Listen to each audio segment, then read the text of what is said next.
Welcome to Tamil jack. நேற்றைய போட்டியில் நம்ம தல தோனி அவரது வழக்கமான 5வது அல்லது 6வது இடத்தில் களமிறங்காமல் திடீரென 4வது இடத்தில் களமிறங்கினார். மேலும் அவர் அப்படி இறங்காமல் இருந்திருந்தால் இந்திய அணியின் நிலைமை இன்னும் மிக மோசமாக சென்றிருக்கும்.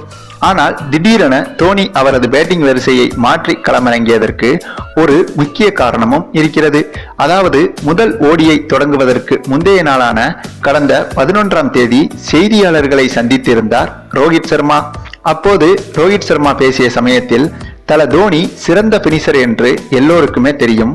ஆனால் வழக்கமாக களமிறங்கும் வரிசையை தவிர்த்து 4வது இடத்தில் அவர் இறங்கினால் சிறப்பாக இருக்கும் என்பது என்னுடைய தனிப்பட்ட கருத்து என்றும், எனவே நான் கேப்டனாக இருந்திருந்தால் அப்படித்தான் அவரை களமிறக்குவேன் எனவும் கூறியிருந்தார்.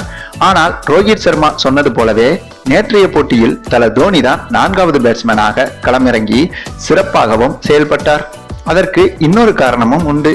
அது என்னவென்றால் ரோஹித் சர்மாவின் இந்த முடிவை ரவி சாஸ்திரி மற்றும் விராட் கோலியும் கலந்தோசித்து இது சரியாக இருக்கும் என்ற முடிவுக்கு அவர்கள் இருவரும் வந்த பிறகுதான் தல தோனியை 4வது வரிசையில் களமிறக்கினார்கள் என்றும் சொல்லப்படுகிறது.